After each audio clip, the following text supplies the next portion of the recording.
Supreme court ने नुपुर शर्मा की अर्जी की खारिज, देश के हालात के लिए भी बताया जिम्मेदार। पैगंबर पर विवादित टिप्पणी मामले में बीजेपी से निलंबित प्रवक्ता नुपुर शर्मा को सुप्रीम कोर्ट ने आज बड़ी फटकार लगाई है। सुप्रीम कोर्ट ने नुपुर शर्मा को पूरे देश से माफी मांगने के लिए कहा है। इसके साथ ही कोर्ट ने नुपुर पर दर्ज केस ट्रांसफर करने वाली याचिका को भी पूरी तरीके से खारिज कर दिया है। सुप्रीम कोर्ट ने नुपुर को हाई कोर्ट जाने के लिए कहा है। सुप्रीम कोर्ट ने कहा कि नुपुर शर्मा की वजह से उदयपुर की घटना हुई, आपको पूरे देश से माफी मांगनी चाहिए। आपने अपना बयान लेने में बहुत देरी की है। शीर्ष अदालत ने कहा कि क्या जरूरत थी आपको ये बयान देने की। सुप्रीम कोर्ट ने लगातार सख्त टिप्पणियां की। जस्टिस सूर्यकांत ने कहा नुपुर के बयानों से पूरे देश में माहौल बिगड़ा, ये महिला अकेले इस पूरे माहौल के लिए जिम्मेदार है। सुप्रीम कोर्ट ने कहा किसी पार्टी का प्रवक्ता होने का मतलब ये नहीं कि आप कुछ भी बयान दे। सिंगल यूज प्लास्टिक प्रतिबंध होने पर दिल्ली सरकार ने शुरू किया प्लास्टिक विकल्प मेला। देश भर में 1 जुलाई से सिंगल यूज प्लास्टिक पर प्रतिबंध लगने पर प्रदेश सरकार ने 3 दिवसीय प्लास्टिक विकल्प मेला आयोजित किया है। दिल्ली के पर्यावरण मंत्री गोपाल राय ने शुक्रवार को घोषणा की है कि इस संबंध में जागरूकता फैलाने के लिए ये पहल की गई है। गोपाल राय ने बताया कि देश में आज से 19 प्रकार की सिंगल यूज प्लास्टिक पर प्रतिबंध लग गया है। रिसाइकल नहीं होने वाले प्लास्टिक उत्पादों से पर्यावरण को भारी नुकसान होता है। सिंगल यूज प्लास्टिक्स जिसका उपयोग अपनी सुविधा के लिए हम करते हैं, ऐसा नहीं था कि हमारे पूर्वज जब सिंगल यूज प्लास्टिक का जन्म नहीं हुआ था, उसका आविष्कार नहीं हुआ था, उसके प्रोडक्ट नहीं बने थे तो हमारे पूर्वज जिंदा नहीं थे, ऐसी बात नहीं थी। जो रिसाइकल नहीं हो सकता, जिस तरह से प्रदूषण वो पैदा कर रहा है वो हमारी जिंदगी पर हमला कर रहा है।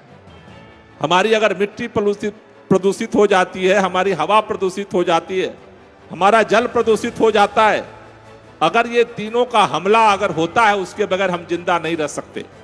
इसलिए ये जो 19 आइटम पर बैन है, ये प्लास्टिक के उत्पादों पर बैन नहीं है, हमारे जिंदगी पर हमला करने वाले उन वस्तुओं पर बैन है जो हमारे जिंदगी को खतरे में डालते हैं। इसलिए आज पूरा देश इस बात पर सोच रहा है और एक नई पहलकदमी के तहत चरणबद्ध तरीके से इस 19 आइटम्स को आज से प्रतिबंधित किया गया है।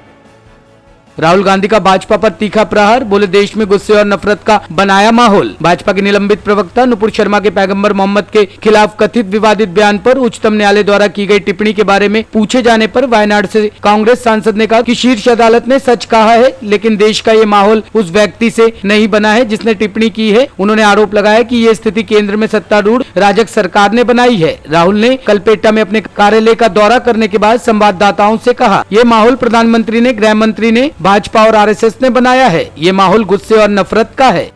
Yes, of course the Supreme Court has said this. It's true. But the atmosphere in the country has been created by the ruling dispensation. Right?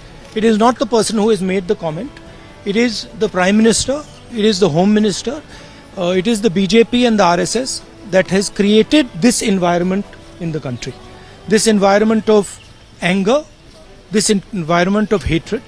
And frankly, the creation of this environment in the country is an anti-national act.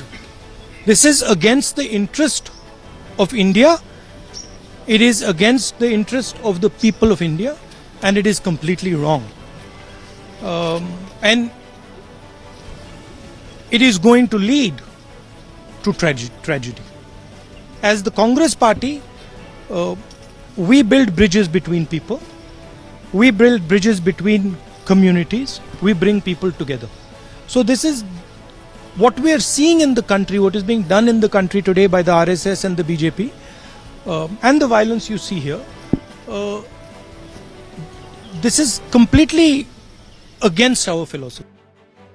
सांसद प्रज्ञा ठाकुर का बड़ा बयान, बोली जहां कांग्रेस की सरकार वहां हिंदू असुरक्षित। उदयपुर की घटना को लेकर देश में माहौल गरमाया हुआ है। इस मुद्दे पर भोपाल सांसद साध्वी प्रज्ञा सिंह ठाकुर ने बड़ा बयान देते हुए कहा कि देश में जहां भी कांग्रेस की सरकार है वहां हिंदू असुरक्षित है। उन्होंने कहा कि राजस्थान सरकार के कारण कन्हैया लाल की तालिबानी अंदाज में हत्या हुई है। राजस्थान की कांग्रेस सरकार को नैतिकता के आधार पर इस्तीफा दे देना चाहिए। उन्होंने कांग्रेस पर निशाना साधते हुए कहा कि देश की रक्षा की दलाली कांग्रेस करती है। जब कुछ नहीं बचता है तो टुकड़े टुकड़े गैंग से देश को बदनाम करने का प्रयास करती है।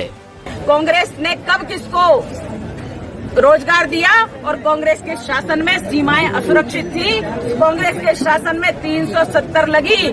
कांग्रेस के शासन में 370 के साथ साथ देश के टुकड़े टुकड़े होने के लिए हर प्रदेश तैयार था।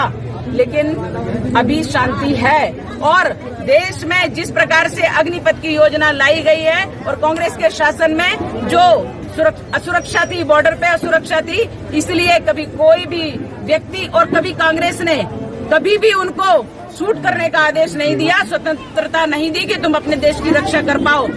मणिपुर भूस्खलन में अब तक 14 शव बरामद, सेना के जवान और रेल कर्मियों समेत 60 लोगों के दबे होने की आशंका। मणिपुर के नौनी में भारी बारिश और भूस्खलन की वजह से अब तक 14 लोगों की मौत हो गई है। भूस्खलन कल सुबह आया था, जिसके बाद से बचाव अभियान चल रहा है। नौनी के डीजीपी डोंगले ने कहा कि मलबे से 23 लोगों को निकाला गया है, जिनमें से 14 लोगों की मृत्यु हो गई है। कितने लोग दबे हुए हैं इसकी पुष्टि नहीं हुई है, लेकिन अभी तक ग्रामीणों, सेना और रेलवे कर्मियों, मजदूरों सहित 7 लोगों के दबे होने की आशंका है। एनडीआरएफ बचाव कार्य कर रहा है। उसने एक दिन पहले कहा था कि वह अपनी 2 टीमों को भेज रहा है। एनडीआरएफ ने बताया कि यह हादसा तुलुप यार्ड रेलवे निर्माण शिविर में बुधवार की रात हुआ है। अधिकारियों ने बताया कि नौनी जिले के एक रेलवे निर्माण स्थल पर भूस्खलन हुआ है। उन्होंने शाम 6:55 तक की जानकारी साझा करते हुए बताया कि कई लोगों के अब भी मलबे में दबे होने की आशंका है और उन्हें बचाने का अभियान जारी है।